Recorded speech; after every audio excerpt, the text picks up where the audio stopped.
ট্রাম্পের প্রেসিডেন্ট নির্বাচনী প্রচারে প্রায় $250 মিলিয়ন অনুদান দিয়েছিলেন বিশ্বের সবচেয়ে ধনী ইলন মাস্ক। তবে সামনের নির্বাচনে ট্রাম্প বিরোধীদের পাশে দাঁড়াতে পারেন মাস্ক। ডেমোক্রেটিক প্রার্থীদের সমর্থন করার সম্ভাবনার বিষয়ে জানতে চাইলে ট্রাম্প হুঁশিয়ারি দিয়ে বলেন, এর পরিণতি হবে ভয়াবহ। এর আগে গত বৃহস্পতিবার সামাজিক যোগাযোগ মাধ্যমে একটি ভোট আয়োজন করেন মাস্ক। সেখানে মাস্ক প্রশ্ন রাখেন, আমেরিকানদের ঠিকমতো উপস্থাপন করার জন্য যুক্তরাষ্ট্রে একটি নতুন রাজনৈতিক দল গঠনের প্রয়োজন আছে কিনা।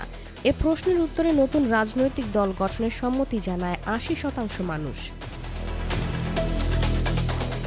এরপরই মাস্ক আরেক পোস্টে লিখেন, জনতা রায় দিয়েছে, যুক্তরাষ্ট্রে নতুন পার্টির প্রয়োজন রয়েছে যা ৮০% মানুষের প্রতিনিধিত্ব করবে।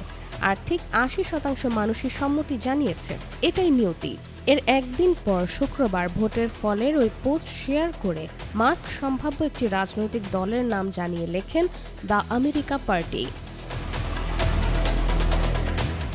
মাস্ক এ বিষয়ে খোলাসা করে আর কিছু না বললেও তার নতুন দল খোলার বিষয়টি বেশ আলোচনার জন্ম দিয়েছে।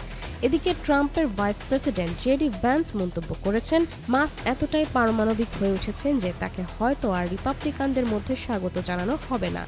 তিনি আরও বলেন, প্রেসিডেন্টের ওপর আক্রমণ করাটা একটি বড় ভুল ছিল টেসলা ও স্পেস এক্সের সিইওর। ট্রাম্প তার নিজের মালিকানাধীন সামাজিক যোগাযোগ মাধ্যম ট্রুথ সোশ্যালের প্রতিক্রিয়ায় বলেন, মাস্ক পাগল হয়ে গেছেন। আরেক পোস্টে ফেডারেল সরকারের সঙ্গে থাকা মাস্কের প্রতিষ্ঠানগুলোর চুক্তি বাতিল করার হুমকি দেন ট্রাম্প।